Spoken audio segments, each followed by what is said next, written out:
तो गर्मी के माहौल में गर्मी बहुत होती है, ठंड के माहौल में सर्दी बहुत होती है। ठंड का माहौल कैसा होता है चिल्ड्रन, कैसे एहसास होता है कि ठंडी है? ठंड लगती है, वेरी गुड। भाई आपकी बॉडी स्टार्ट्स शिवरिंग, ज्यादा उम्र में ज्यादा शिवरिंग हुई तो हलवा पूड़ी बटा, फिर इसका मतलब देर आफ्टर माहौल में कोहरा भी छा जाता है। समझ में आ गया? तो ये होता है नेचुरल एनवायरनमेंट। कौन सा environment children? Natural environment. But हम कोई मोगली तो है नहीं जो नेचुरल एनवायरनमेंट की पढ़ाई करेंगे। हम पढ़ेंगे environment that covers, that effects the business. So मान लीजिए चिल्ड्रन, ये है आपका सो कॉल्ड बिजनेस। कुछ फैक्टर्स होते हैं जो बिजनेस को इंटरनली इफेक्ट करते हैं और कुछ एक्सटर्नली। गवर्नमेंट ने सारी की सारी ऑटोमोबाइल इंडस्ट्री को बोला, ईवीज की तरह हर पेट्रोल डीजल बनाने वाली कंपनी पे जो प्रोडक्ट्स बन रहे हैं, कार्स बन रही हैं, द जीएसटी वुड बी 5%, जो अभी 28% है। सो चलन 23% जीएसटी का रिड्यूस होना, 10 लाख रुपए की गाड़ी मान के चलिए लगभग 8 लाख रुपए के आसपास पड़ेगी। तो लोगों के लिए गाड़ी खरीदना बहुत कंफर्टेबल, कन्वीनियंट, इजी, सस्ता हो जाएगा। तो कार की सेल बढ़ जाएगी। ऑटोमोबाइल मार्केट में एक बूम आएगा। हर ऑटोमोबाइल कंपनी के जो प्रॉफिट्स होंगे वो बढ़ जाएंगे। और कितनी ऑटोमोबाइल्स कंपनी तो रेट भी कम नहीं करेंगी ना, लाइक गॉट इट क्लियर? तो इनके प्रॉफिट्स बढ़ेंगे तो ये अपने शेयर होल्डर्स को डिविडेंड भी ज्यादा देंगे। तो ये गवर्नमेंट का रूल था। तो ये सबको इफेक्ट करेगा या सिर्फ एक दो बिजनेसमैन को? सबको इफेक्ट करेगा। अगर इकोनॉमिक्स का, माइक्रो इकोनॉमिक्स लोगों को याद हो चल रहे हैं, तो आपने शायद पढ़ा था internal economy, internal diseconomy, external economy and external diseconomy. तो समझ लीजिए that was in total we were talking about business environment only. So any factor that affects the firm, individual business unit, आप उसे इंटरनल बोलते हैं। Beneficial है तो economy हो गया, डिसएडवांटेजियस है तो डिसइकोनॉमी। और अगर बच्चों हम बात करें सो कॉल्ड ऐसे फैक्टर्स की जो पूरी इंडस्ट्री को इफेक्ट करें, तो we call it as external economy और एक्सटर्नल डिसइकोनॉमी। तो जीएसटी अगर गवर्नमेंट ने घटा दिया बच्चों, तो it will give benefit to all so called automobile companies और only Hyundai, Tata, Maruti, Mahindra, all. तो ये एक्सटर्नल इकोनॉमी हो गया। गवर्नमेंट देख रही है गाड़ियां बहुत ज्यादा बिक रही हैं, एक्सीडेंट भी बहुत ज्यादा हो रहा है, जीएसटी कर दिया 78%। तो भाई गाड़ियां बहुत महंगी हो गई। आप जैसे रईस खरीद लेंगे, हम जैसे गरीब नहीं खरीद पाएंगे। तो अब यहाँ पे जो ऑटोमोबाइल कंपनीज हैं, their profits would go down. सबका प्रॉफिट घटेगा या कुछ कंपनीज का? एक्सटर्नल डिसइकोनॉमी हो गई। तो जो आपने माइक्रो इकोनॉमिक्स में internal economy diseconomy, external economy diseconomy पढ़ा था children, in the language of commerce और बिजनेस स्टडीज, इन फैक्टर्स की पढ़ाई को हम क्या बोलते हैं? Business environment. What? Business environment. खोपड़े में बात गई। चलिए तो चलते हैं आगे। ये बात सबको समझ में आ गई। बड़ा short and sweet and simple chapter है, कोई ज्यादा एफर्ट नहीं है। बट इसमें क्वेश्चंस जब आते हैं तो दो तीन जगह बड़ी प्रॉब्लम होती है, तो जरा उस पर आपको ध्यान देना है। सो बिजनेस एनवायरनमेंट का मतलब all forces influencing the business decision, और children only external forces? Only external. आपके एम्प्लॉइज की डेथ हो गई एक्सीडेंट की वजह से, आप कॉम्पनसेशन फैमिली को ठीक दे नहीं रहे हैं, इंश्योरेंस उनका आपने करवाया नहीं था, तो भाई legally you are at fault. You मतलब आपका बिजनेस अपने आप को फॉल्ट पे समझ के नहीं कि आए रोए घर जाके खाना ना खाएं। तो अब बाकी सो कॉल्ड हमारे जो एम्प्लॉइज थे उन्होंने हड़ताल कर दी। तो ये बच्चों इंटरनल फोर्स हुआ कि एक्सटर्नल फोर्स हुआ? ये इंटरनल फोर्स है। सॉरी टू से ये बिजनेस एनवायरनमेंट नहीं है। तो आपके शरीर के अंदर कोई प्रॉब्लम है गंदा गंदा खाना खाने से, दैट इज नॉट एटमॉस्फियर। जो बाहर है वो एटमॉस्फियर है। समझ में आया कि नहीं आया? पक्का? गवर्नमेंट ने बोला कि भाई लॉकडाउन कर दो, तो भाई आपके हाथ में नहीं था। ये गवर्नमेंट का रूल था, सबको फॉलो करना है। It is called as external force. खोपड़े में बात गई। तो सबसे इंपॉर्टेंट ये चीज मार्क कर लीजिए, द एक्सटर्नल फोर्सेस जो आपके डिसीजन को इफेक्ट करते हैं उसे बिजनेस एनवायरनमेंट बोला जाता है चिल्ड्रन। इंटरनल फोर्सेस को बिजनेस एनवायरनमेंट नहीं बोलते। क्या बोलते हैं सर? उसको बता दिया जाएगा, परेशान मत होइए। ESPT क्या बोलते हैं? ESPT। इकोनॉमिक हो सकता है, सोशल हो सकता है, पॉलिटिकल हो सकता है, टेक्नोलॉजिकल हो सकता है। Fundamental logic is clear. जितनी टेलीकॉम कंपनीज इंडिया में काम कर रही है चिल्ड्रन, अगर मान लीजिए आपको किसी ने धमकाने वाला कॉल भेजा, तो आप पुलिस में अंडर साइबर सिक्योरिटी जाके FIR लॉन्च करेंगे। और वैसे तो आपको टेलीकॉम कंपनी बोलेगी हम आपको कॉल रिकॉर्ड्स नहीं दे सकते, बट पुलिस वाले जब पहुंच जाते हैं FIR लेकर, कंप्लेन लेकर कि भाई ये वैलिड कंप्लेन है, तो उनको रिकॉर्डिंग मिल जाती है। तो telecom regulatory authority of India ने ये कंपल्जन किया हुआ है कि एक पर्टिकुलर पीरियड के टेलीफोन कॉल्स हर कंपनी को रिकॉर्ड करके रखने ही रखने अपने डेटाबेस में। कितने मिनिमम पीरियड? Very good. कुछ लोग कह रहे हैं कितने मिनिमम पीरियड तक, ताकि हम धमकी दे दो कब तक पता लगे। Got it clear? अब डिपेंड करता है भाई किस तरह की बात है। जितने ये हमारे इंपॉर्टेंट सो कॉल्ड बिजनेसमैन हो गए मान लीजिए, समझ में आ गया, या मान लीजिए कोई political bureaucrats and all that, तो इनका तो लाइफ लॉन्ग मैं बोल सकता हूँ। बट अब ऑब्वियस सी बात है, मेरे जैसे इंसान का कॉल रिकॉर्ड करके क्या करेंगे, कॉल ही नहीं होती ज्यादा। समझ में आ गया? तो telecom regulatory authority of India हो सकता है 6 महीने बोल दे, सकता है 1 साल बोल दे, कुछ ऐसा सिस्टम चलता होगा। Okay, so the factors are outside the control of the business. समझ में आया कि नहीं आया? तो आप मुआवजा ठीक ठाक दे दीजिए, आप अपने वर्कर्स को खुश कर दीजिए, उनका प्रॉपर इंश्योरेंस वगैरह करके, और जिसकी डेथ हुई एक्सीडेंट में उसको बढ़िया क्लेम दे दीजिए, तो वर्कर्स अपनी हड़ताल वापस ले लेंगे। समझ में आ गया? तो ये कंट्रोलेबल था, ये इनकंट्रोलेबल नहीं था। तो क्या आप इसे बिजनेस एनवायरनमेंट बोलेंगे? नो। तो जब भी आप बिजनेस एनवायरनमेंट का आंसर लिखे बच्चों, पहली बात ध्यान में क्या रखनी है? पड़ोसी काम खत्म, वो एक्सटर्नल है, घर वाले कंट्रोल नहीं कर सकते आपको, बट पड़ोसी कर सकते हैं। समझ में आ गया? चलिए, तो अब पड़ोसियों का नाम लिख दिए, बिजनेस एनवायरनमेंट। समझ में आ गया? चलिए, सो बिजनेस एनवायरनमेंट पढ़ना क्यों जरूरी है children? Due to the complexity of business world, is it necessary to do business? हर दिन सरकार एक नया नियम लेके चली जाती है, और आपको एज अ बिजनेस उसको फॉलो करना ही है, नहीं तो फ्लॉप हो जाइए। So it is easy to understand the parts but difficult to understand as a whole. Easier to understand the fall in demand but difficult to explain the reason। अभी कुछ लोगों ने मेरे से पूछा कि भाई ये स्टॉक मार्केट नीचे क्यों जा रहा है। अरे भाई इसके बहुत रीजन है, कोई एक दो रीजन नहीं है। बट अगर कोई मेरे ये पूछे कि कल स्टॉक मार्केट ऊपर जाएगा कि नीचे जाएगा, तो मैं ऐसे बोलूंगा, ऊपर नहीं नीचे नहीं, भगवान को पता है और किसी को नहीं पता। Near prediction can be done, I repeat children, near prediction can be done, but exact prediction नहीं हो सकता कि ऊपर जाएगा कि नीचे जाएगा। Relativity differs from country to country. Children ये पॉइंट्स को मैं जरा रीनेम कर देता हूं। It is A, it is B, then children it is C, it is D. जो बोल्ड में है they are the main heading children, ठीक है। Differs from country to country, the way one does business in India is the same way adapted in US also children. No. Fiat जैसी company India में क्यों flop हो गई? क्योंकि यहां पे कार कंपनीज सिक्योरिटी पे कॉम्प्रोमाइज कर जाती हैं, बट विदेशों में अलाउड नहीं है। आपने ध्यान अगर दिया हो चिल्ड्रन, टायर इंडस्ट्री, कौन सी इंडस्ट्री? Tyre industry. बीएमडब्ल्यू जैसी कार, चारों टायर्स अगर आपको रिप्लेस करने पड़े, approximately it will cost you how much children? 1 से 1,20,000। तो हिंदुस्तान में लोग कार तो फाइनेंस करा लेते हैं, समझना क्या, बट जब 20,000 किलोमीटर गाड़ी चल जाती है और टायर चेंज कराना होता है, उनकी हालत टाइट हो जाती है। क्यों? इतना महंगा टायर खरीदने की उनकी औकात है ही नहीं। What they do children in that case? They go to, अब मार्केट का हिंदी नहीं आता तो अंग्रेजी में लिखता हूं मैं, दे गो टू कबाड़ी मार्केट या कबड्डी मार्केट जो भी है, चलिए अंग्रेजी में लिख देते हैं scrap market children. Where do they go? Scrap market. समझ में आ गया? स्क्रैप मार्केट में जाकर आप बीएमडब्ल्यू का कुछ किलोमीटर चला हुआ टायर ले लेते हैं। सर कितना चला हुआ? ये टायर 20% सिर्फ घिसा हुआ होता है। कितना? 20%। 80% ये ओके होता है। टायर का वो जो कट कट नहीं होता उसको ट्रेड बोलते हैं। तो 20% ट्रेड इसकी घिसी होगी, बाकी एकदम बढ़िया होगा। और ये टायर बच्चों आप विश्वास मानिए, एक टायर आपको मिलेगा एट मैक्स 5,000 का। 4 tyres would cost how much? Sir ये टायर आते कहां से हैं? ये टायर एक्चुअली इंडिया में जो आते हैं वो दुबई से आते हैं चिल्ड्रन। सर दुबई से क्यों आते हैं? और सर ये गाड़ियां जरूरी है इंडिया में हो? आजकल तो लगभग हर गाड़ी इंडिया में, ऑल्टो भी इंडिया में। ओरिजिनली चिल्ड्रन ये टायर जापान से मूव होते हैं, because Dubai is a free port for this market. तो वो जापान से दुबई आते हैं और दुबई से they are imported in India. खोपड़े में बात गई कि नहीं गई? मैक्सिमम जो लाइसेंस होल्डर्स हैं इसके, वो इस मॉडल पे बिजनेस करते हैं। और सर वहां पे इतना सस्ता क्यों होता है टायर? वहां टायर सस्ता नहीं होता है, वहां पे रूल है 5,000 किलोमीटर के बाद आपको गाड़ी का टायर चेंज करना ही करना है, और सर नौ चेंज कराए तो चालान कट जाएगा। सर कैसे पता लगेगा उनको चेंज किया कि नहीं किया?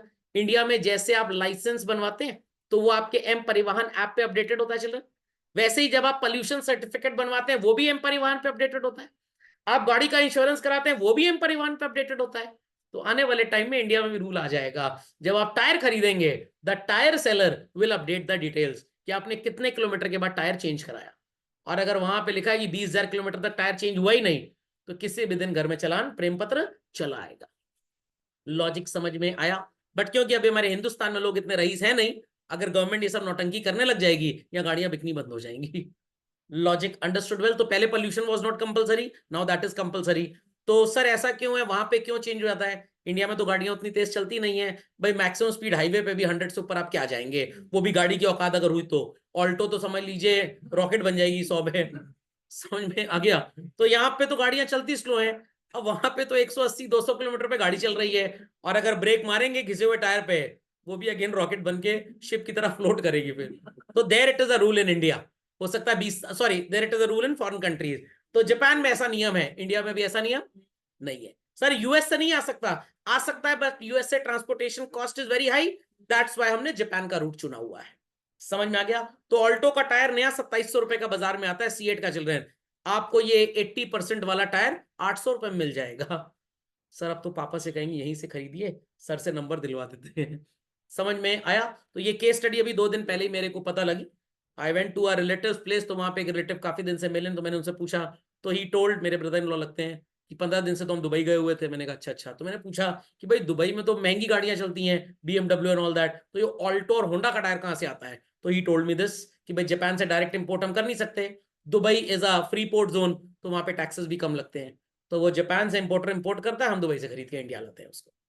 समझ में आ गई बच्चों कहानी? तो business environment is very complex. तो अभी ये धंधा इंडिया में क्यों बढ़िया चल रहा है? क्योंकि इंडिया में 5,000 किलोमीटर के बाद टायर चेंज करने की प्रथा है। यहाँ तो एकदम जब साफ, जैसे गंजे साफ होते हैं ना, तब लोग सोचते हैं चेंज करें कि ना करें। और क्या चलता है जब एकदम साफ हो जाता है, इसको स्टेपनी में रख लेते हैं, थोड़े किलोमीटर तो चल ही जाएगा। लॉजिक समझ में आया? तो जिस देश में फटे चप्पल को भी लोग घर के बाहर टांग देते हैं नजरबट्टू की तरह, आप उम्मीद करते हैं कि टायर बिकेगा। समझ में आया चिल्ड्रन? चलिए, अंडरस्टूड दिस? Understood this? पक्का? चलो तो मूव नेक्स्ट चिल्ड्रन। सेम बाकी चीजों में भी ऐसा होता है, गाड़ी की बैकलाइट होती है, ओरिजिनल बैकलाइट नॉर्मल ऑल्टो जैसी गाड़ी की आएगी 3,000 रुपए की, बट आपका सिर्फ ऊपर का कांच टूटा है, तो कबाड़ी बाजार में जाइए, ऊपर का कांच अलग से मिल जाएगा। कोई गाड़ी एक्सीडेंटेड आई होगी 50 रुपए में, 20 रुपए की फेविक्विक खरीद लिए, जोड़ लीजिए उसको, 70 रुपए में काम हो गया आपका। नहीं तो कम से कम 1,500-2,000 2,500 की लाइट खरीदनी पड़ती है आपको। अंडरस्टूड और नॉट? तो इंडिया में सब चल जाता है। So differs from country to country, region to region. अब सर इंडिया में अगर रूल बन गया तो ये टायर कहां बेचेंगे आपके ब्रदर इन लॉ? वो टायर पता है कहां बेचेंगे? वो फिर अफ्रीका जाके बेचेंगे, क्योंकि वो गरीब देश है। समझ में आ गया? और सर उसके बाद कौन उनको 500 साल जीना, कोई अमृत थोड़ा पिया उन्होंने। समझ में आया? अफ्रीका में जाके जाओ, और गरीब देश है। तो भाई ऊपर वाले ने बनाया हुआ सब कुछ चलेगा जिंदगी भर। So demand for woollen cloth is high in north India and not in south India. ध्यान से सुनिएगा बच्चों, नॉर्थ इंडिया में फैक्ट्री लगाइए और लेबर कहां से पकड़ के लाइए? साउथ से, क्योंकि उस तरह की लेबर की डिमांड साउथ में तो है ही नहीं। कहां पे है? नॉर्थ। नॉर्थ से अगर आप पकड़ेंगे लेबर, तो लेबर की डिमांड अगर ज्यादा होगी तो वेज रेट हाई होगा। समझ में आया? तो यूपी में ज्यादातर वर्कर्स जो आते हैं चिल्ड्रन, वो कहां से आते हैं? एमपी बिहार साइड से आते हैं, क्योंकि भाई जो कम्यूटिंग है वहां से कम पड़ता है रास्ता, और सो कॉल्ड वहां की पॉपुलेशन स्टेट की ज्यादा है। समझ में आया? वाराणसी जगह का नाम सुना होगा चिल्ड्रन? और पता नहीं आपने किसी से सुना कि सुना, मैं तो ऐसे बोलता हूं, Varanasi is the financial capital of Bihar. Varanasi is the financial capital of Bihar. Varanasi के जितने शोरूम्स हैं, शॉपिंग मॉल्स हैं, स्कूल्स हैं चिल्ड्रन, सब बिहारियों की वजह से चलते हैं, क्योंकि एकदम कनेक्टिंग जगह है। तो काफी बिहार के स्टूडेंट्स वाराणसी में आके रह के पढ़ते हैं। क्यों? क्योंकि बिहार में उस तरह का स्टडी कल्चर है ही नहीं बेसिकली। और सर वाराणसी के बाद प्रयागराज नहीं आते, यहाँ हनुमान जी सो गए आगे, तो बाकी क्या आएंगे? तो people understood this children? People understood? तो अगर आपको टेक्नोलॉजी इंडस्ट्री में एंटर करना है, तो आप जम्मू एंड कश्मीर में सेटअप करेंगे ऑफिस अपना, या हैदराबाद या बेंगलुरु जाएंगे चिल्ड्रन? बेंगलुरु जाएंगे, क्योंकि वहां पे उस तरह के वर्किंग प्रोफेशनल्स आपको ज्यादा मिल जाएंगे। खोपड़े में बात गई? डायनेमिक नेचर मतलब बिजनेस में डायनामाइट बन रहा है। डायनेमिक मतलब एवर चेंजिंग। तो भाई टेक्नोलॉजिकल इंप्रूवमेंट है। हम जिस जमाने में स्कूल में पढ़ते थे, अगर स्कूल नहीं भी जाते थे तो घर में कोई मैसेज नहीं आता था, आज स्कूल में आप सांस भी 2 बार ज्यादा ले लीजिए, घर में मैसेज आता है आपके। अभी एआई नहीं आया चिल्ड्रन, आने वाले टाइम में एआई आ जाएगा। As soon you enter the class and exit the class, आपके घर पे मैसेज पहुंच जाएगा। पिछले 10 साल से schools have started giving Jio tagged ID cards, Jio tagged ID cards, कि भाई बच्चा स्कूल में गया ऑटोमेटिकली घर पे मैसेज चला गया, योर वार्ड हैज अराइव्ड। अब बच्चे कलाकार हो गए, वो कहीं और निकल लिए और आईडी कार्ड किसको दे दिए? अपने दोस्त को। दोस्त कह रहा है मैं भी स्कूल नहीं जा रहा हूं, अच्छा टीचर को देते हैं, आप ही ले जाओ आईडी कार्ड हमारा। बट मान लीजिए टीचर का मैं भी आज कैजुअल लीव पे, मेरी तबीयत खराब है, किसी तरह से आईडी कार्ड स्कूल के अंदर पहुंच गया। अब क्या, अब तो भाई पता लग जाएगा बच्चा स्कूल और बच्चा तो कहीं घूम रहा है। और डेवलपमेंट कैसे किया गया? आई स्कैन, आंख उखाड़ के तो नहीं दे दोगे ना, अंगूठा तो चलो काट सकते हो एक क्लवे से कॉम्पीट करने के लिए। तो टेक्नोलॉजिकल एनवायरमेंट। कंज्यूमर प्रेफरेंसेस, भाई आज के जमाने में आपने 4 एडवर्टाइजमेंट देख लिए हैंड वॉश के, ये हैंड वॉश तो जरूर लेना है, क्योंकि अगर इस हैंड वॉश से हाथ नहीं धोए तो समझ लीजिए हमारे पाप कभी साफ नहीं होने वाले हैं। बट भाई हमारे दादाजी ने तो कभी हैंड वॉश इस्तेमाल किया ही नहीं है। समझ में आया? कोई कंडीशनर आ गया, लगा लिए, उसके बाद नहीं ये कंडीशनर बहुत अच्छा था, चाहे उससे 4 बाल आपके टूट गए, बट अच्छा क्या होता, 1500 रुपए लगे, तो अच्छा ही बोलना पड़ेगा। लॉजिक अंडरस्टूड वेल और नॉट चिल्ड्रन? समझ में आ गया? Entry of new competition in the market. Sir कैसा न्यू कंपटीशन? पहले सिर्फ मारुति था, अब किया मोटर्स चले आए। टाटा वाले समझ गए मारुति वालों को तो कॉम्पीट कर नहीं पाएंगे, छोड़ो पेट्रोल डीजल वाली गाड़ियां, enter into the EV market. जब तक मारुति ईवी मार्केट में आएगा, हम इतनी गाड़ियां, इतने चार्जिंग स्टेशन अपने बना चुके होंगे, तो लोगों को गाड़ी चाहे मारुति सस्ती बेच दे, बट चार्जिंग स्टेशन हमसे इकोनॉमिकल नहीं सेटअप कर पाएगा वो। Is that clear? तो उन्होंने मार्केट चेंज कर दिया। और अब भी लोग धीरे धीरे क्या सोचते हैं, it is better to buy an electric vehicle, petrol का कॉस्ट बच जाएगा। तो कंपनीज न्यू स्ट्रैटेजीज बनाती है, इसलिए बिजनेस एनवायरनमेंट को समझना बहुत जरूरी है। और ईवी मार्केट चिल्ड्रन जितनी इंडिया में डेवलप नहीं हो रही, इससे कहीं ज्यादा चाइना में डेवलप हो रही है। Why sir? क्योंकि चाइना में इस तरह का इलेक्ट्रिक ब्रेकडाउन इंडिया की तरह नहीं होता है। Got it? Urbanization has increase the demand for what children? Housing. हर इंसान जो शहर में रह रहा है वो सोचता है कि मैं रिजॉर्ट खरीद लूं, जो गांव में रह रहा है वो सोचता है मैं कहां पे आके रहूं, शहर में। तो ओवरऑल इंफ्रास्ट्रक्चर की डिमांड बढ़ेगी। इन्फोसिस वालों ने एक प्लांट लगा लिया पुणे में नया, 5000 वर्कर्स का वहां पे एम्प्लॉयमेंट है, उनके साथ उनकी एक एक बीवी तो कम से कम आएगी आएगी। 5 + 5 10, मिनिमम 2 बच्चे भी हो गए तो 10 + 10 20,000 लोगों के हाउसिंग की डिमांड चाहिए ही चाहिए। और अगर 2 BHK फ्लैट भी चाहिए चल रहे हैं तो कम से कम ये 20,000 लोग, एक फैमिली में कितने लोग हैं? 4। How many flats are needed? 5000। समझ में आ गया? एक XYZ DLF ग्रुप है मान लीजिए, जिसको पता है कि भाई हम 1000 फ्लैट्स तो यहां बना सकते हैं, तो 4 बड़े ग्रुप्स, 5 बड़े ग्रुप्स तो यहां पे अपना बिजनेस अगले 10 साल तक चलाएंगे ही चलाएंगे। फ्लैट में जो लोग रहेंगे क्या सुबह शाम व्रत रखेंगे? नो, खाए पिएंगे। तो जनरल मर्चेंट की दुकान की भी जरूरत पड़ गई। और गंदगी तो मचाएंगे नहीं, स्वच्छ भारत अभियान क्या करेंगे? झाड़ू पोछा, झाड़ू पोछे की डिमांड बढ़ गई। एयरटेल वालों ने एक बार सर्वे कराया था बच्चों, 2002 में 9000 करोड़ का अनऑर्गेनाइज मार्केट है झाड़ू पोछे का। ये 2002 की रिसर्च बता रहा हूँ, 20 साल पुरानी। सोचिए, समझ में आ गया? इतना बड़ा रेवेन्यू था, और इस रेवेन्यू से सरकार को टैक्स कुछ भी नहीं मिलता है। झाड़ू पोछा थोड़ा बेचते हैं तो 5% GST मिल जाता है इनको। चलिए समझ गए? So sum total of all external factors, इन्हीं सबको आप बिजनेस एनवायरनमेंट बोलते हैं। Some are specific and some are general. ध्यान दीजिएगा बच्चों, मैंने आपको ऊपर लिखवाया था कुछ ESPT टाइप मेरा, ध्यान दीजिएगा। It's economical, social, political, legal and technological. In forces को यहां पे क्या क्लासिफाई किया गया चलन? जनरल। तो general forces constitute what is called as business environment. Investors, customers, competitors and suppliers children, क्या आप इनको कंट्रोल नहीं कर सकते? बिल्कुल कर सकते हैं। जब चाहे इन्वेस्टर का पैसा वापस कर दो, कस्टमर्स से पैसा लेने के लिए उनको डिस्काउंट दे दो, सेल करने के लिए अट्रैक्टिव ऑफर दे दो, कॉम्पिटिटर से बचने के लिए कुछ दिन सामान फ्री में बेचो, सस्ता बेचो, वो मर जाएगा, आत्महत्या कर लेगा, फिर आप मार्केट डोमिनेट करिएगा महंगा बेच के। What Reliance does basically. समझ में आ गया? सप्लायर्स के साथ you can have your own terms and conditions, they may sell you the commodity at a lower price. तो specific forces are controllable and general ones are uncontrollable. और इन्हीं uncontrollable को क्या बोलते हैं बच्चों हम लोग? Business environment. तो 2 बातें समझ में आ गई। तो business environment constitutes all the general forces that are not controllable by a business organization. They basically control. I repeat, they basically control. तो you can control your hand, कब उठाना है कब रखना है, बट आप अपने पापा मम्मी कंट्रोल कर सकते हैं? नो. तो पापा मम्मी बिजनेस एनवायरमेंट है. समझ में आया कि नहीं? आपके अगल बगल मंडराते रहते होंगे. आप अपने आप को चंदा समझ लीजिए या पृथ्वी समझ लीजिए, और वो आपको चांद की तरह लगेंगे. घूमे जा रहे हैं, घूमे जा रहे हैं, घूमे जा रहे हैं. तो कभी आपको इरिटेशन बताइएगा उनको, हम पृथ्वी है क्या? फिर वो पूछेंगे ऐसा क्यों बोल रहे हो, चांद की तरह क्यों घूम रहे हो दाएं बाएं? समझ में आ गया? चलिए, inter relatedness, they are highly related with each other. कैसे सर? भाई गवर्नमेंट अगर एक पर्टिकुलर पार्टी की है जो बिजनेस कम्युनिटी को बहुत प्रमोट करती है, तो they will make such rules and regulation जिससे इंडिया में बिजनेस करना बहुत इजी हो जाए और बिजनेस बहुत तेज प्रोग्रेस करे. तो पॉलिटिकल पार्टी इसी एजेंडे से वोट मांग रही है, तो ये पॉलिटिकल फैक्टर भी हो गया. फिर इन्होंने इसके बाद कानून बना दिया जब ये पावर में आ गए, तो it becomes a legal factor. बात समझ में आई कि नहीं आई? ज्यादा से ज्यादा लोगों को एम्प्लॉयमेंट देने के लिए कंपनीज कह रही हैं हम एक काम करते हैं, हम एक ऑनलाइन पोर्टल बना देते हैं. हमारा एम्प्लॉय अगर पर्टिकुलरली हफ्ते 10 दिन की लॉन्ग लीव पे गया, तो हमारे पोर्टल पे शॉर्ट वैकेंसीज रहेंगी, पर डे के बेसिस पे हम पेमेंट करेंगे. तो it is a good factor to recruit more and more people from the society. तो ये कौन सा फैक्टर हो गया चिल्ड्रन? सोशल. और आपने पोर्टल पे ऐसा अपडेशन अलाउ कर दिया, इट इज टेक्नोलॉजिकल. तो इंडिया में थोड़ा ये कम चलता है, भी फॉरेन कंट्रीज में ऐसा बहुत है. Suppose a university professor who is going on a 1 month leave, got it clear? तो वो लीव अप्लाई करेगा तो पोर्टल पे यूनिवर्सिटी 1 मंथ के लिए कैजुअल वैकेंसी क्रिएट कर देगी कि in place of this professor अगर कोई भी पढ़ाना चाहता है इस वेज रेट पे 1 महीने तक आगे पढ़ा सकता है.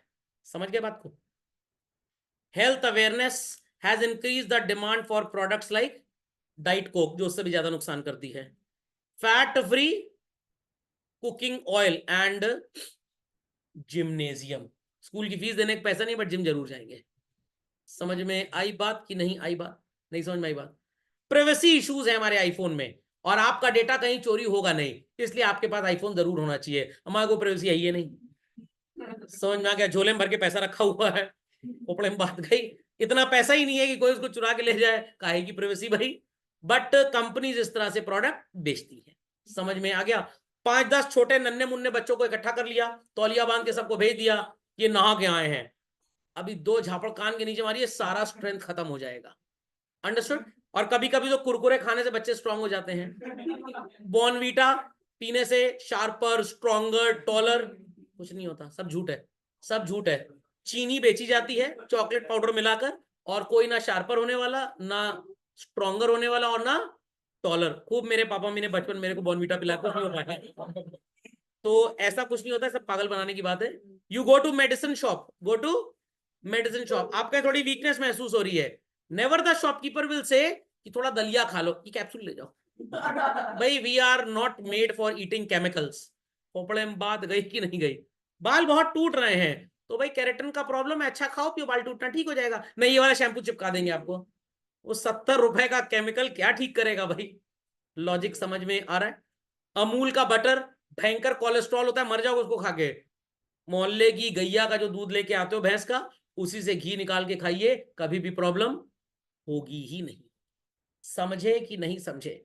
हमारे दादाजी घर का ही दूध का निकला हुआ घी खाते थे, died at the age of 72.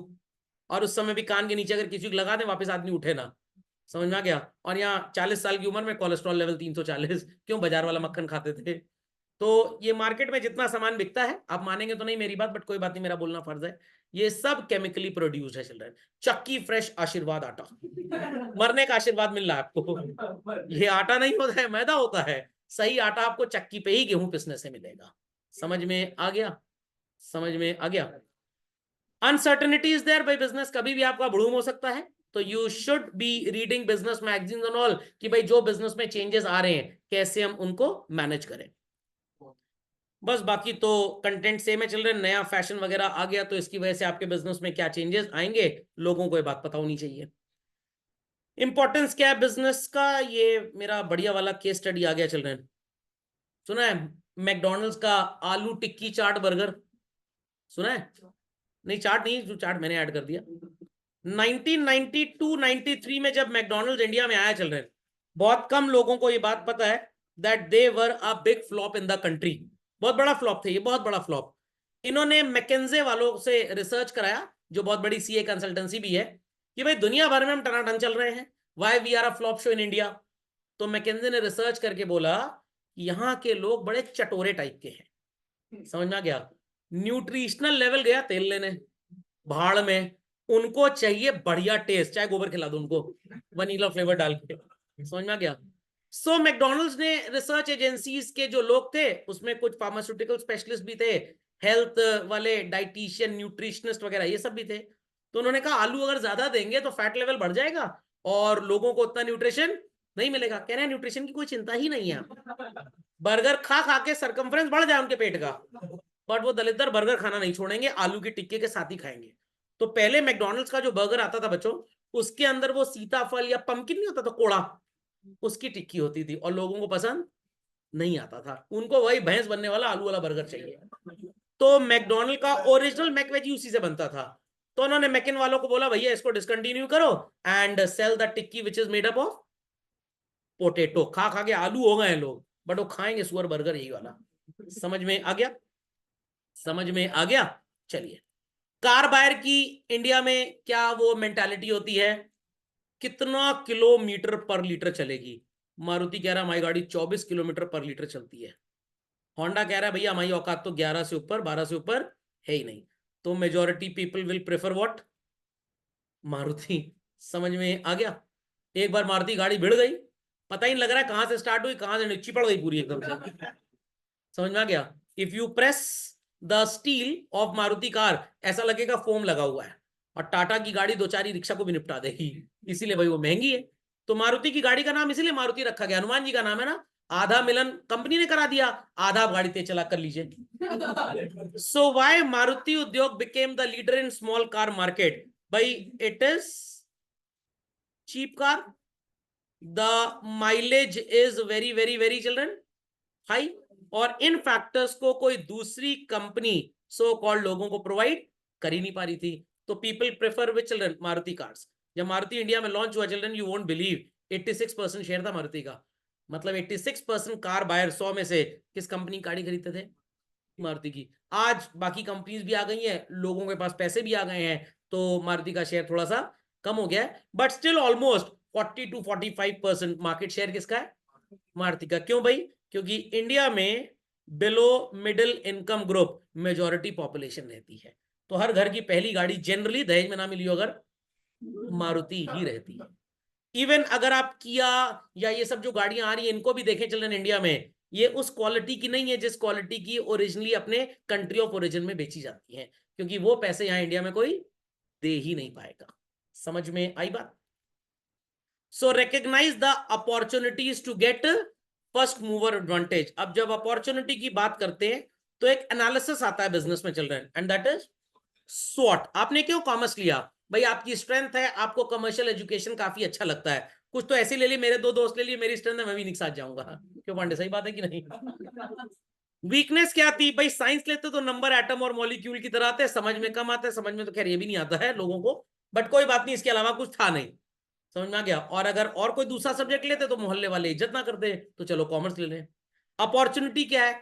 थोड़ा बीकॉम वगैरह कर लेंगे, एमबीए कर लेंगे किसी भी घासलेटी इंस्टीट्यूट से, 15-20 हजार की नौकरी तो झोला टांग के तेल बेचने की मिल ही जाएगी कहीं ना कहीं, सेल्समैन की। और टी क्या था? थ्रेट, दूसरे सब्जेक्ट से बड़ा डर है, वहां कुछ कर नहीं पाएंगे, तो चलो ये वाला सब्जेक्ट लेके पढ़ लें। तो कुछ बच्चे इसलिए सो कॉल्ड कॉमर्स ऑप्ट कर लेते हैं। तो जब मारुति ने देखा कि भाई India is a good destination, लोग गरीब भी हैं तो महंगी गाड़ियां वो खरीद नहीं पाएंगे, तो मारुति ने एंट्री 1982 में मारुति 800 के साथ इंडिया में मारी। तो दे रिकॉग्नाइज द अपॉर्चुनिटी व्हाट, क्योंकि लोग यहाँ पे सस्ती चीजें खरीदते हैं और हम उनको सस्ती और घटिया चीज बनाने में माहिर हैं। नहीं समझे बात को? Over the period of time Hyundai आया, लोगों को लगा कि भैया पैसे भी ज्यादा आ गए, क्यों ये बेकार सी मारुति की कार खरीदें, तो दे चेंज देयर टेस्ट और महंगी गाड़ी खरीदना स्टार्ट किया। मारुति ने अगेन इसको भी रियलाइज किया और सोचा कि भाई अब आप जैसे रईस लोगों को कैसे पकड़ा जाए। उन्होंने एक नया आउटलेट खोल दिया in the name of Nexa, और यहां पे अपनी महंगी गाड़ियां बेचने लग गए। नहीं समझे? पक्का? But sir why they are not entering into electric market? उनको लग रहा है कि इलेक्ट्रिक व्हीकल्स की जो कॉस्ट इंडिया में है बैटरी की वजह से वो बहुत ज्यादा है, 10-12-15 लाख रुपए से नीचे तो बन ही नहीं सकती है, और मारुति खरीदने वाला बायर 15 लाख रुपए खर्च नहीं करेगा। वो क्या कैलकुलेट करता है, 15 लाख की इलेक्ट्रिक व्हीकल, मेरे को तो संडे संडे हफ्ते में एक दिन गाड़ी चलानी है। Is that clear? मैक्सिमम कितनी गाड़ी चलाऊंगा अपने शहर में, 25 to 30 kilometre, not more than that. इसमें मेरा फ्यूल कंजम्पशन कितना होगा, most maximum 3 litres. 3 litre fuel कितने का आएगा, 300 रुपए का। महीने में 4 दिन में घूमने जाऊंगा, महीने का खर्चा 1200, 12 महीने का खर्चा 14,400। तो साल भर का इस मारुति बायर का खर्चा कितने का है, 15,000। 15 लाख की इलेक्ट्रिक व्हीकल अगर वो खरीदता है ना चिल्ड्रन, तो उसका चार्जिंग पे भी तो कुछ खर्चा होगा, that would be around 7,000 rupees only. Sir खर्चा तो आधा हो रहा है। बिल्कुल आधा हो रहा है। कितना खर्चा हो रहा है फ्यूल में, 15,000, इलेक्ट्रिक व्हीकल में 7,000, कितना बचा लिया आपने, 8,000। मारुति का बायर कहता है मैं 6.5 लाख से 8 लाख की मारुति की गाड़ी खरीदता हूं, अच्छी गाड़ी मिल जाती है बलिनो टाइप। और इलेक्ट्रिक व्हीकल कितने की मिलेगी, 15 लाख। मेरे 7 लाख रुपए बच गए। इस 7 लाख रुपए का म्यूचुअल फंड करा लेता हूं, जो मेरे को 12% के हिसाब से 84,000 साल भर में इनकम दे जाएगा। समझ में आया कि नहीं आया? 84 डिवाइडेड बाय 12 इज व्हाट, 7,000 रुपए मेरा म्यूचुअल फंड की इनकम, 7,000 बैटरी चार्जिंग, 14,000। इतना ही पैसा तो मेरा वहां लग रहा है, और मेरा प्रिंसिपल मनी तो सेफ पड़ा है ना। इलेक्ट्रिक व्हीकल कल को आप जब बेचने जाएंगे तो गंगा जी में तौलवा के फेंकवानी पड़ेगी आपको, nobody is going to buy, क्योंकि बैटरी पूरी खराब हो चुकी होगी, डब्बा है डब्बा। इज दैट अंडरस्टूड और नॉट? तो ये सारी चीजें तो किसके लिए अच्छी है बैटरी व्हीकल, जिनको लॉन्ग ट्रैवल करना, जो उतने पैसे एक्चुअली में वसूल ले, for them battery vehicles are good. So this is the biggest reason that Maruti is not realizing its importance and presently not entering into the EV market. तो वो कह रहे हैं चलो टाटा वालों को, hyundai वालों को, बाकी कंपनीज को बाजार में गाड़ी बेचने दो, लोगों की लाइकिंग एक बार डेवलप हो जाए, लोग समझ जाएं इलेक्ट्रिक व्हीकल के फायदे नुकसान क्या है, तब हम मौके पे चौका लगाएंगे। अगर लोगों को याद हो, वैसे आप तो उस समय पैदा भी नहीं होंगे, there was a very old company children which entered in the Indian car market named as Daewoo Motors. अब बिक गई ये कंपनी। डेवू मोटर्स ने अपनी एक कार इंडिया में लॉन्च की थी जिसका नाम था सीएलओ।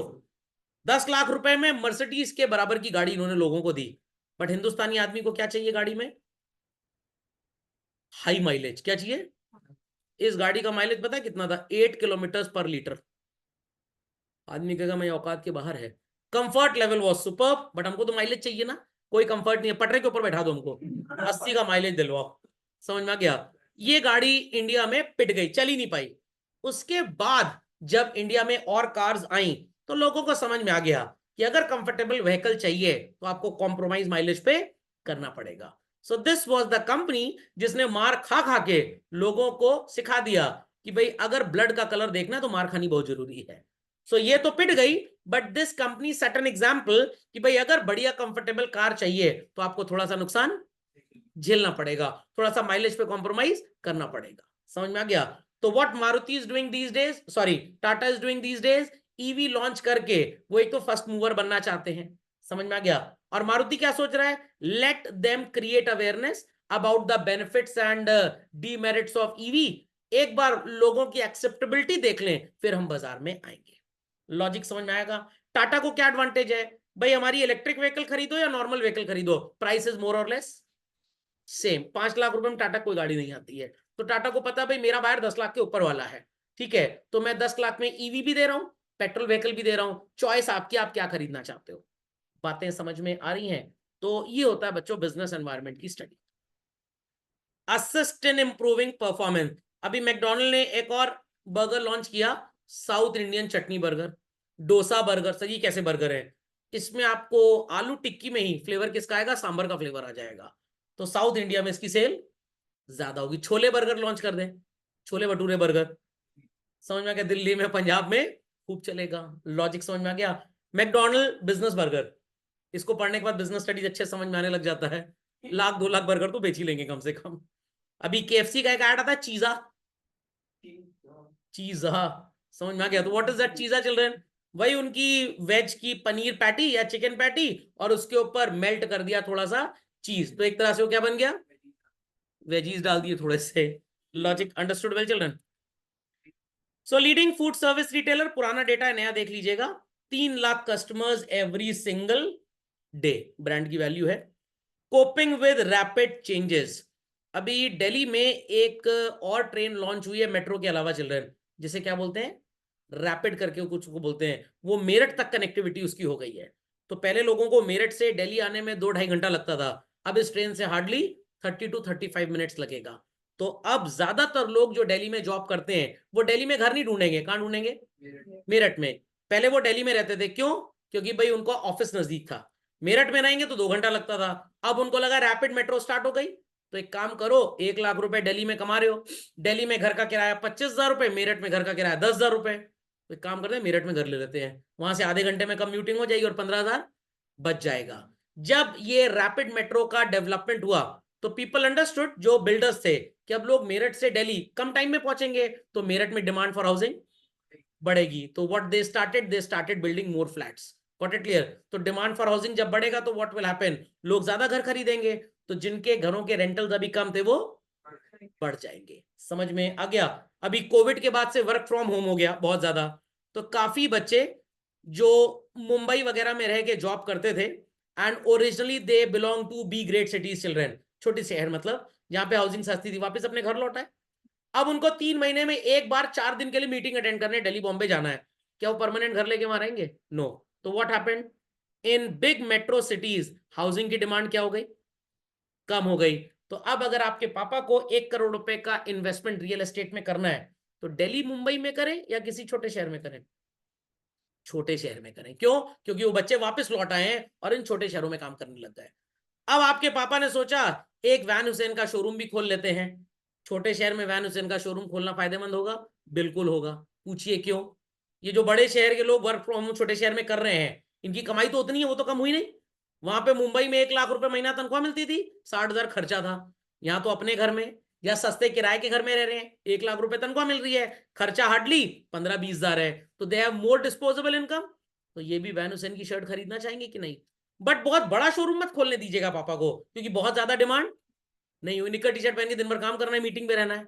समझ में आया? साबुन की डिमांड बढ़ जाएगी, फेस वॉश की डिमांड बढ़ जाएगी, कपड़ा कुछ भी पहन लो चेहरा धोना पड़ेगा ना। समझ में आ गया? ब्रश टूथपेस्ट की डिमांड बढ़ जाएगी। समझ में आ गया? शैम्पू की डिमांड नहीं बढ़ेगी। समझ में आई बात कि नहीं आई बात? अंडरस्टूड। कंप्यूटर आईटी प्रोडक्ट की डिमांड बढ़ जाएगी।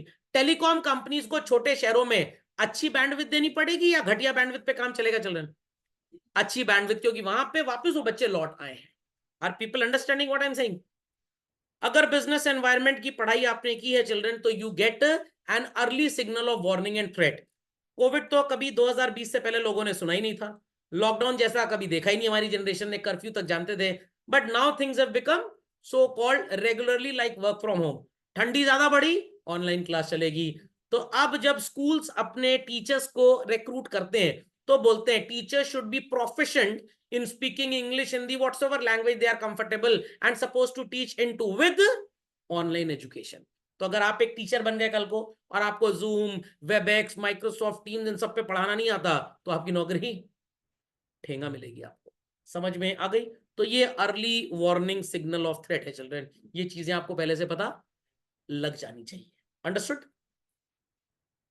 चलिए, HUL सुना है, हिंदुस्तान लीवर लिमिटेड। पेप्सी को पता लग गया था इंडियन मार्केट में कोक आने वाला है। एक्चुअली 91 में जब न्यू इंडस्ट्री पॉलिसी आई तो पेप्सी उसी के आसपास इंडिया में घुसा था, कोक 2-3 साल के बाद आया। कंपटीशन टफ हो गया, तो पेप्सी को, जो पूरी कंपनी का नाम है, इन्होंने अपने टेढ़े हैं बट मेढ़े हैं, क्या लॉन्च किया? टेढ़े मेढ़े, मैड एंगल, कुरकुरे फुरकुरे ठुरकुरे, ये सब क्यों लॉन्च कर दिया? बिकॉज कोक इन सब प्रोडक्ट्स को नहीं बनाता। कोक को भी लगा कि पेप्सी हमारा कॉम्पिटिटर है बेवरेज मार्केट में, तो इन्होंने जॉर्जिया कॉफी लॉन्च कर दी। सबसे पहला ठिकाना क्या यूज किया बता सकते हैं? एयरपोर्ट्स। क्योंकि एयरपोर्ट पे जो इंसान रईसी से हवाई जहाज से उतरता है वो 150 की कॉफी पी लेगा, बट मोहल्ले वाला कहेगा 150, 50 का दूध लो, 20 की कॉफी लो, पूरा खानदान पियो बैठ के। समझ में आया कि नहीं? और कहीं अगर पानी नहीं मिला लो ठीक ठाक, तो पड़ोसी को बुला लो साथ में, डाइल्यूटेड कॉफी। तो airport is the hot destination जहां पे इन्होंने अपने स्टोर्स सेटअप किए। समझ में आया कैसे हम बिजनेस का कंपटीशन झेलते हैं? और मेरे को डर लग रहा है किसी दिन ये यूट्यूब चैनल ना खोल ले अपना। Resource utilisation, what resources are available. अगर आपको बच्चों इंडिया से नियरेस्ट कहीं पे फैक्ट्री डालनी है, तो किसी जमाने में people use to prefer China. Real juice है ना डाबर वालों का, और वो अजंता घड़ी जिनकी आती है उनका एक कैलकुलेटर आता है ऑर्बिट के नाम से चल रहे हैं। इन दोनों ने अपनी पहली फैक्ट्री चाइना में लगाई थी because labour was very cheap, but क्योंकि कॉपीराइट प्रोटेक्टेड नहीं है तो now people have the choice to shift their manufacturing plants to Africa. और सबसे कम मैन्युफैक्चरर्स पता है कहां पे हैं? यूएस यूके में चल रहे हैं। क्यों? क्योंकि पॉपुलेशन इज लेस, तो वहां पे लेबर प्राइस भी बहुत ज्यादा है। खोपड़े में बात गई कि नहीं गई? Support in planning and policy formulation. भाई अगर आपने बिजनेस एनवायरमेंट की पढ़ाई की है तो you can plan the future well, कि अगर फिर से कल को कोविड आ जाता है तो आपके पास सिक्योरिटी सेफ्टी डिपॉजिट्स इतने होने चाहिए कि आप अपने एम्प्लॉइज को इन केस ऑफ डेथ और लॉस ऑफ लाइफ उनके फैमिली को कॉम्पनसेट कर पाए। तो आप कंपलसरी इंश्योरेंस करवा लीजिए उनका। अंडरस्टैंडिंग और नॉट अंडरस्टैंडिंग? आप कंपलसरी पेंशन प्लान स्टार्ट कर दीजिए उनके लिए, ताकि after their loss of life there is no loss to the family as such. समझ में आ गए बच्चों सब लोग? पक्का? चलिए, आज ही मेरे एक जानने वाले हैं, तो government has formulated new guidelines for coaching institutes and all. तो उन्होंने मेरे से पूछा क्या करें कि भाई अब तो 10th क्लास से कम के बच्चे आ ही नहीं सकते कोचिंग। मैंने कहा बिल्कुल नहीं आ सकते। कह रहे फिर क्या करें? मैंने कहा अपने टीचर्स को ट्रेनिंग दीजिए, सेटअप क्रिएट करिए and start making online classes available to them. समझ में आ गया? क्योंकि अगर आपने बुलाया तो आप गए जेल के अंदर। कह रहे हैं 11th-12th के साथ क्या करें? तो मैंने कहा वो भी आपके बच्चे जो आ रहे हैं वो स्कूल टाइमिंग के साथ कोइंसाइड नहीं करना चाहिए, गवर्नमेंट रूल आ गया है। तो सर मान लीजिए कोई सरकारी एम्प्लॉय छापा मार रहा है, घूस मांगेगा, हमने नहीं, एक फॉर्म बनाइए, पेरेंट्स से कंसेंट लीजिए कि वो अपने बच्चे को अपनी मर्जी से भेज रहे हैं।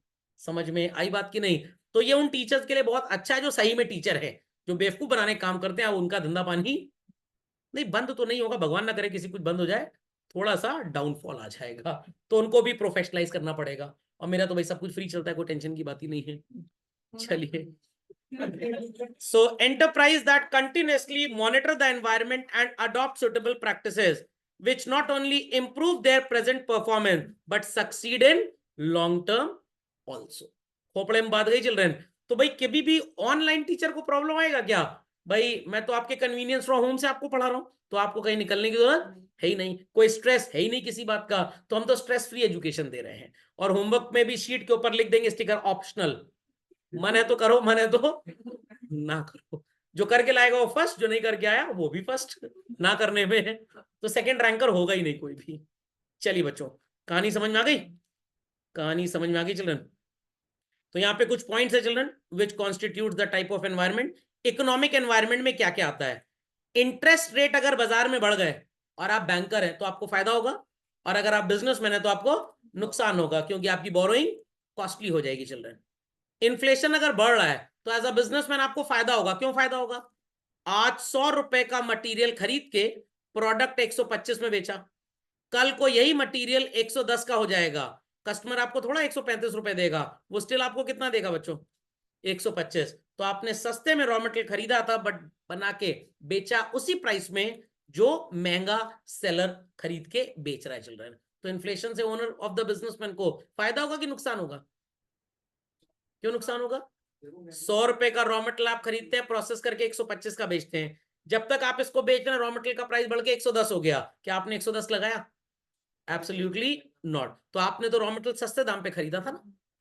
हाँ, डिफ्लेशन हो गया तो आपका नुकसान होगा, क्योंकि आपने तो रॉ मटेरियल महंगे में खरीदा है, बट आपका अगला जो बायर होगा, जो फैक्ट्री चला रहा है, वो आपसे सस्ते में खरीदेगा। लोगों की खर्च करने की हैसियत बढ़ गई। It's good for a business, bad for a business? Good for a business, क्योंकि भाई जब लोग खर्चा ज्यादा करेंगे तो आपके प्रोडक्ट की डिमांड बढ़ जाएगी। पहले once in a blue moon कभी कभी लोग आउटिंग पे जाया करते थे, शादी ब्याह पे ही, फेस्टिव सीजन पे ही नए कपड़े खरीदे जाते थे। अब शॉपर स्टॉप पे सेल लग गई, चलो सर को मैसेज कर देंगे won't be able to do the class, calculate कर लिया sir MUX more than PX, आप तो फिर से पढ़ा देंगे, आपका लेक्चर रिकॉर्डेड है सर, बट शॉपर स्टॉप पे सेल अगर खत्म हो गई सर तो समझ लिए मोहल्ले वाले मोहल्ले में घुसने नहीं देंगे। लॉजिक समझ में आ गया? तो हमारे प्रयागराज शहर में एक वेस्ट साइड का छोटा सा शोरूम हुआ करता था, बंद हो गया, उसकी जगह दलित जूडियो खुल गया, पता नहीं क्या बेचते थे भगवान जाने। अब वेस्ट साइड का बहुत बड़ा शोरूम खुल गया। फिर वो हॉटस्टार, क्या नाम है, शॉपर स्टॉप, मेरे को नाम सब एक जैसा लगता है, शॉपर स्टॉप का एक शोरूम खुल गया, बट 10 साल पहले ऐसा नहीं था। तो क्यों खुल गया? उन्होंने रिसर्च किया कि छोटे शहरों में भी लोगों की कमाई बढ़ रही है। क्यों? क्योंकि छोटे शहर में मैक्सिमम जो बिजनेसेस होते हैं वो अनऑर्गेनाइज्ड होते हैं। अनऑर्गेनाइज्ड मतलब they are not properly registered और रेगुलेटेड। चार्ट वाला है, दिन का 1 लाख रुपए का सेल कर रहा है, जिसका प्रॉफिट कम से कम 40,000 है, सारा खर्चा काटे। एक दिन का बच्चों, एक दिन का। महीने का प्रॉफिट 12 लाख, साल का 2 करोड़ रुपए, 1.5 करोड़ रुपए कमा रहा है। तो उसकी बीवी क्या करेगी? 700 रुपए की थोड़ा सूती साड़ी खरीदेगी, वो भी जाएगी बढ़िया शॉपर स्टॉप। समझ में आ गया? तो क्योंकि अनऑर्गेनाइज सेक्टर यहां ज्यादा है, तो लोगों का जो 30% टैक्स है वो इनको देना नहीं पड़ता। तो ये भी कहां पे जाता है? खर्चे में इस्तेमाल हो जाता है। Not got? Not got children? समझ गए? स्टॉक मार्केट इंडिसेस बढ़ रहा है तो आप पैसा इन्वेस्ट करेंगे मार्केट में, पैसा इन्वेस्ट करेंगे तो फाइनेंशियल मार्केट का बिजनेस बढ़ेगा। बैंक्स के पास, म्यूचुअल फंड्स के पास और पैसा आएगा, वो लोग इस पैसे को मार्केट में सेटअप करके फैक्ट्री लगाएंगे and all that. Thereafter construction company, automobile manufacturers, low long term rates are beneficial. Sir ये लो लॉन्ग टर्म रेट कैसे बेनिफिशियल है? बैंक की एफडी 10 साल पहले बच्चों 9.5% पे थी, आज ये घट के कितने परसेंट पे आ गई है? 7%। मार्केट म्यूचुअल फंड का आज भी 12% के आसपास रिटर्न देता है, no guarantee, market risk is there, और पहले भी देता था। पहले लोग म्यूचुअल फंड मार्केट में कम पैसा क्यों इन्वेस्ट करते थे? भाई उनको पता है 12% पे रिस्क है, बट 9.5% पे कोई रिस्क नहीं, तो 2-2.5% के लिए कोई पंगा लेगा नहीं। बट अब बैंक दे रहा है 7%, बाजार में है 12% म्यूचुअल फंड का रिटर्न, तो आप कहां लगाएंगे पैसा? म्यूचुअल फंड में। समझ में आ गया? स्पेंडिंग कैपेसिटी कंज्यूमर्स की बढ़ गई है। पहले लोग सोचते थे जितने पैसे हैं बस उतना ही खर्च करो, आज 10 रुपए है, पड़ोसी BMW फाइनेंस करा के लाया है, मैं 2 मर्सिडीज फाइनेंस करा के लाऊंगा, चाहे खानदान बिक जाए। समझ में आ गया? समझ में आया कि नहीं आया? पक्का? So people are more of like show off type, चाहे उनकी औकात हो ना। पड़ोसी वाली आंटी गई थी किट्टी पार्टी, नहीं ज्वाइन की है, ताज में किट्टी पार्टी थी, समझ में आ गया, मुंह चोंच की तरह बना बना फोटो खिंचाई है 4-5 बार और अपडेट कर दी। अब हमारी कजन चाची को भी वहीं जाना है भैया, चाची कह रही मैं और महंगे वाले रेस्टोरेंट में किटी पार्टी करूंगी। समझ में आ गया? तो इससे हो क्या रहा है? मार्केट, परिवार बिखर रहे हैं बट मार्केट बढ़ रही हो। कहावत सुनिए, बड़ी पुरानी मेरी कहावत है, सास और बहू की लड़ाई में कौन कमा गया पैसा? बिल्डर।